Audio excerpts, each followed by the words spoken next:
Hello प्यारे बच्चों, जैसा कि आप जानते हैं हरियाणा एजुकेशन बोर्ड भिवानी की तरफ से 10th क्लास के लिए साइंस की प्रिपरेशन के लिए कुछ क्वेश्चंस का सेट प्रिपेयर किया गया है, जिनका सॉल्यूशन हम आपको इस वीडियो में बता रहे हैं। इसमें सारे के सारे क्वेश्चन या तो एमसीक्यू क्वेश्चन होंगे या फिल इन द ब्लैंक्स होंगे या ऐसे क्वेश्चन होंगे जिनका जो आंसर है वो एक शब्द का होगा या फिर बहुत ही थोड़ी एक्सप्लेनेशन के साथ होगा। तो चलिए इस वीडियो को देखते हैं, समझते हैं। यह वीडियो आपकी फाइनल एग्जामिनेशन के लिए बहुत ही यूज़फुल रहेगी।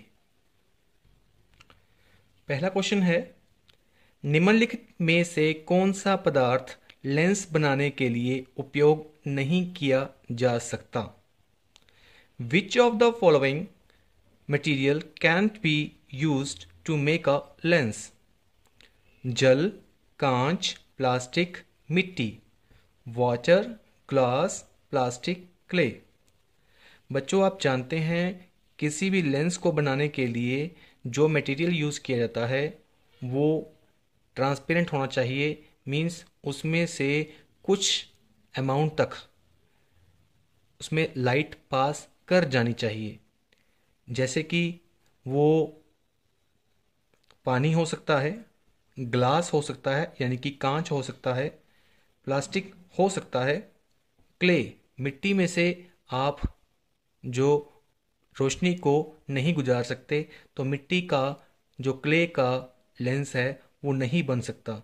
तो हमसे पूछा भी गया था किस पदार्थ का लेंस नहीं बनाया जा सकता, तो इसका उत्तर क्या आएगा? D. Correct answer is D. Next question, अभिनेत्र लेंस की फोकस दूरी में परिवर्तन किया जाता है। The change in the focal length of an eye lens is caused by the action of the pupil, retina, ciliary muscles, iris. पुतली द्वारा, दृष्टिपटल द्वारा, पक्षमाभि द्वारा, परितारिका द्वारा। तो इसका सही उत्तर क्या है बच्चों? सिलरी मसल्स या फिर कहें तो पक्षमाभि पेशियों द्वारा।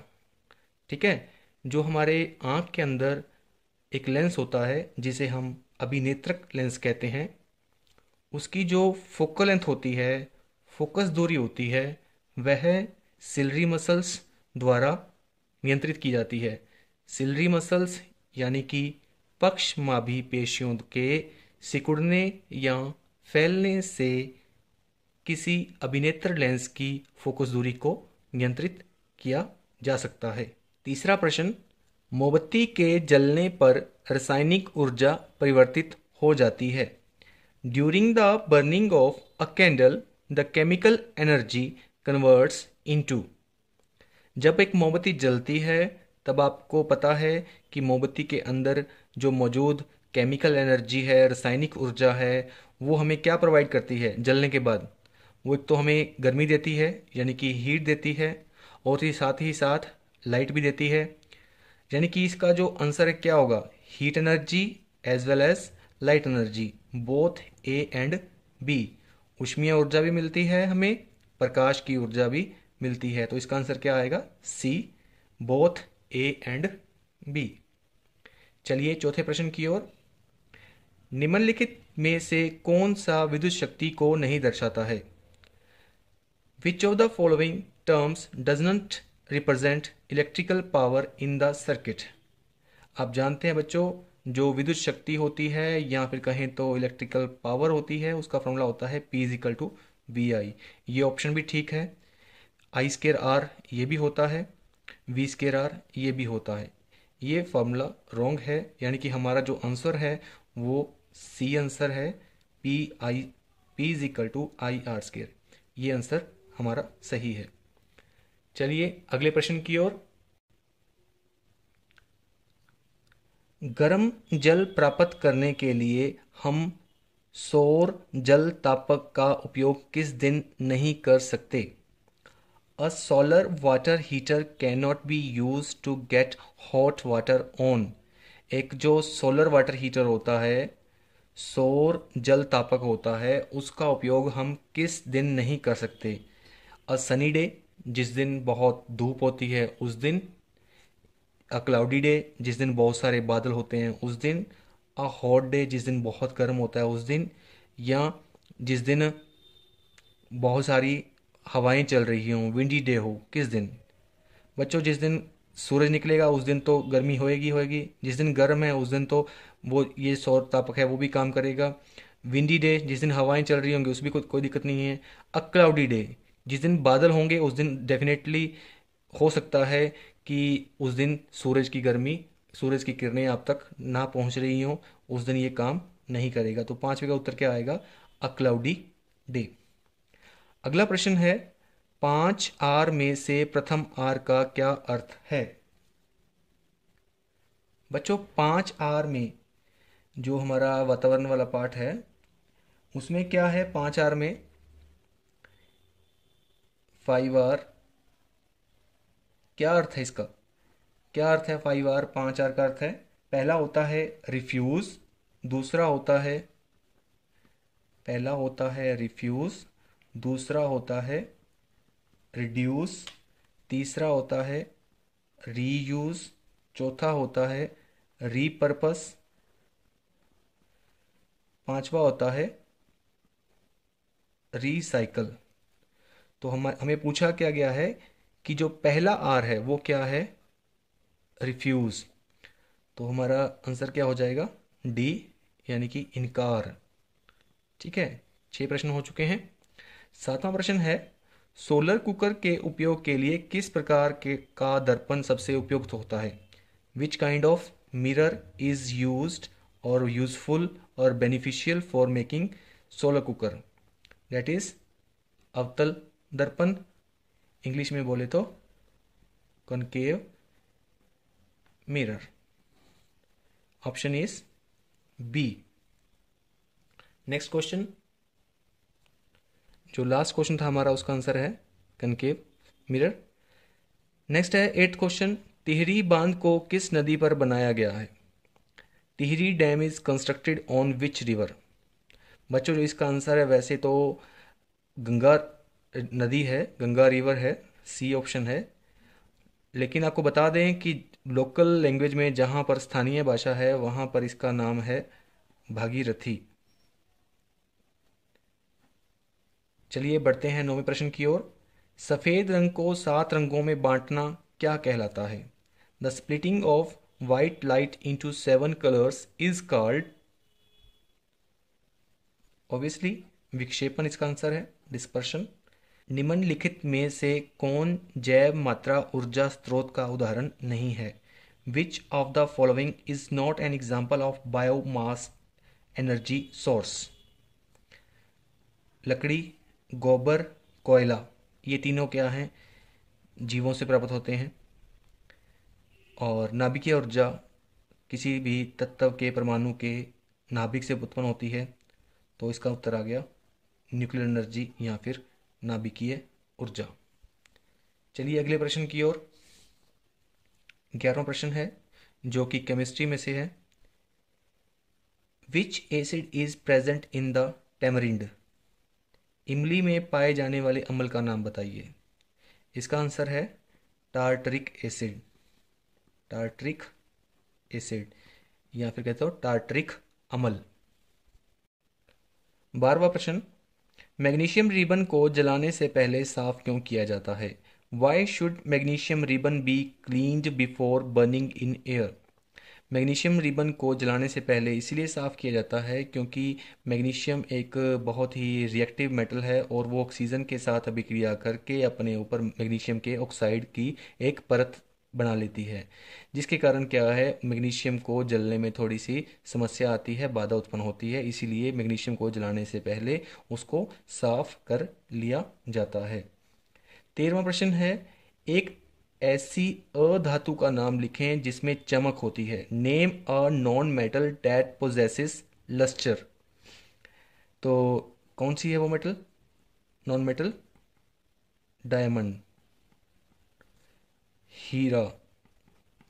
ठीक है, डायमंड है वो जो मेटल का नाम है डायमंड, DIMOND, डायमंड। डायमंड एक ऐसी नॉन मेटल है कार्बन से, जो उसका बेसिक एलिमेंट है कार्बन से बनी हुई है, जिसमें बहुत सारी चमक होती है, बहुत चमकीला पदार्थ है।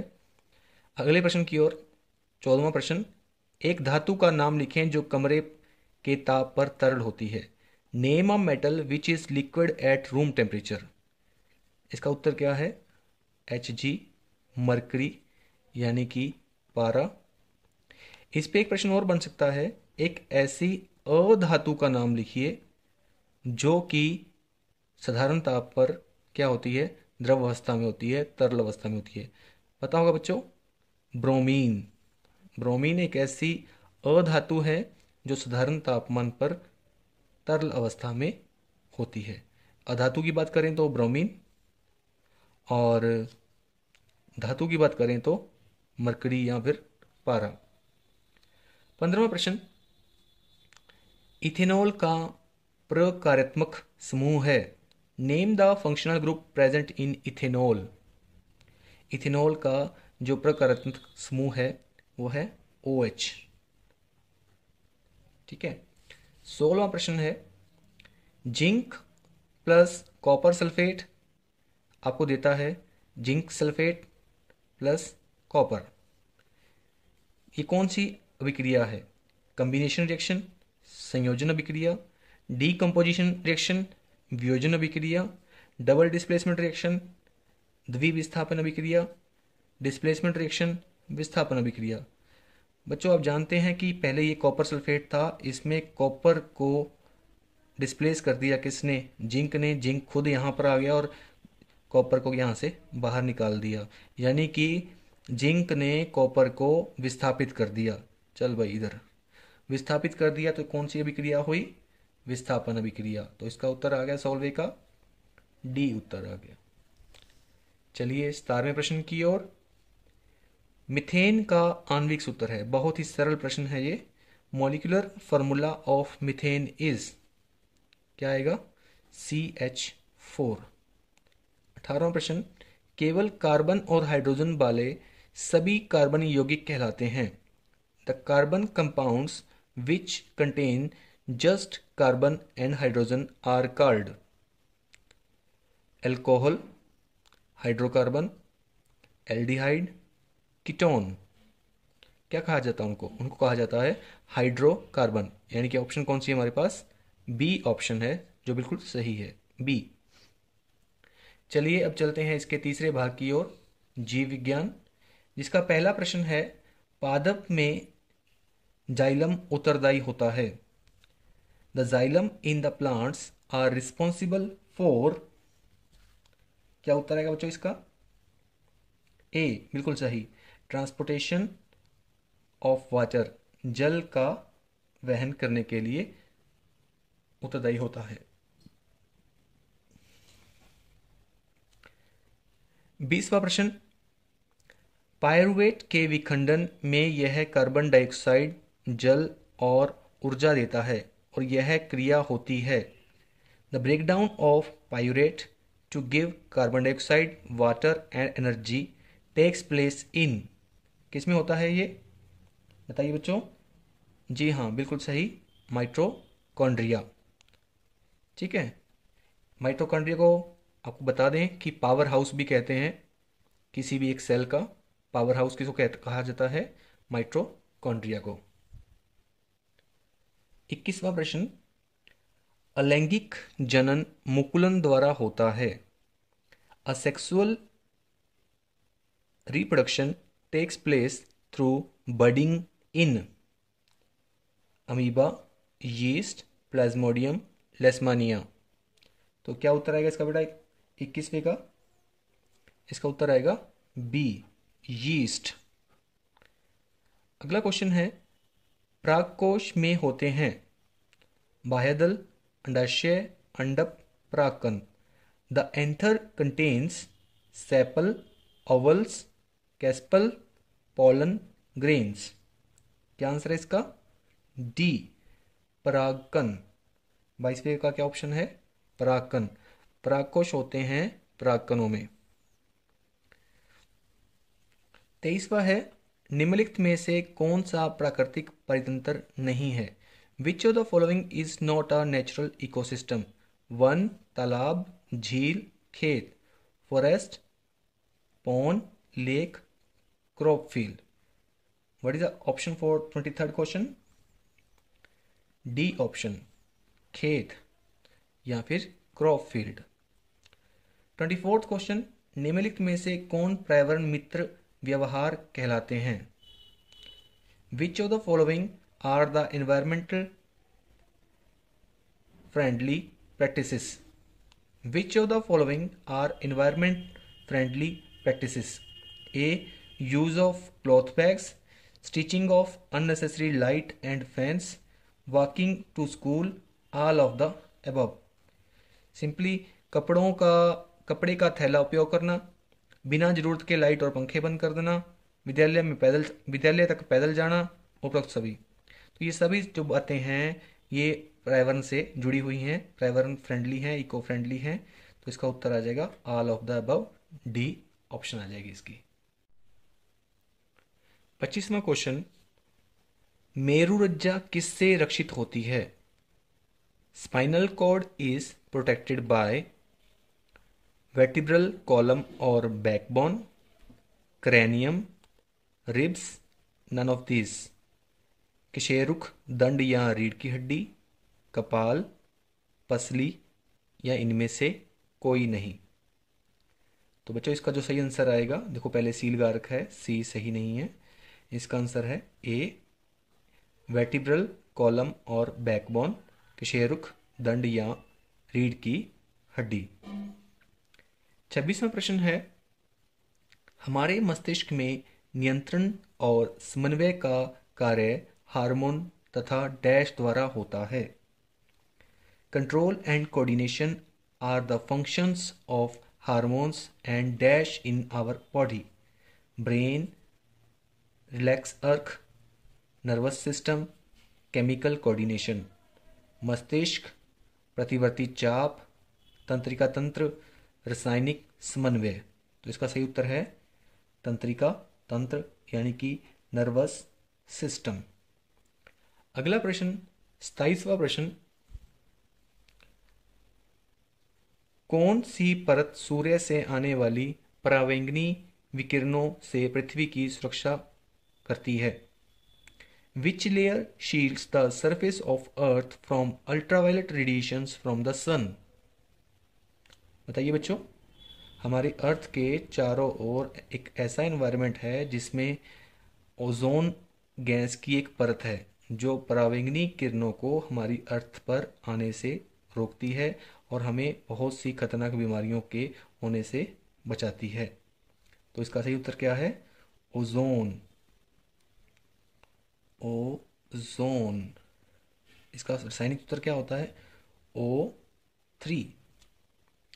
अगला है 28वां प्रश्न, स्त्रियों में कौन सा लिंग गुणसूत्र होता है? Which sex chromosomes is present in the females? बताइए इसका क्या आएगा 28वें का? XX.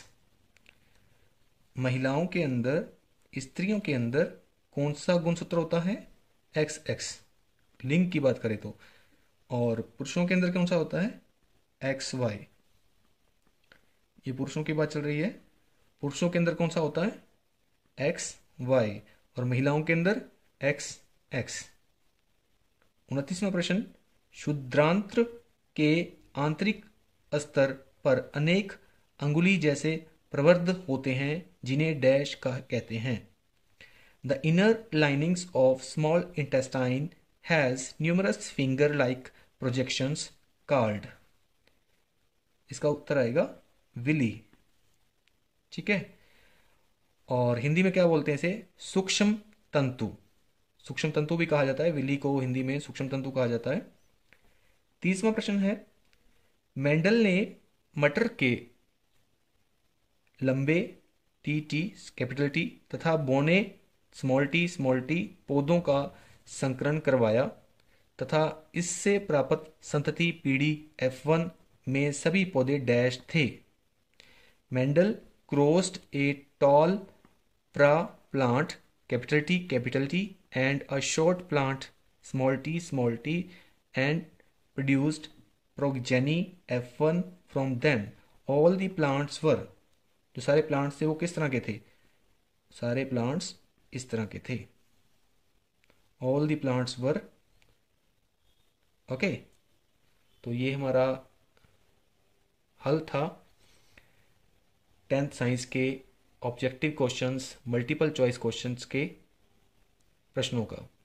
इस तरह के और प्रश्न होंगे जो आपके माइंड में आ रहे होंगे, जिनका आपको हल नहीं मिल रहा होगा, तो आप चाहें तो इस वीडियो के कमेंट बॉक्स में उनको भी कमेंट करके लिख सकते हैं. उनका हल अवश्य आप तक पहुंचाया जाएगा. Thank you. Have a nice day.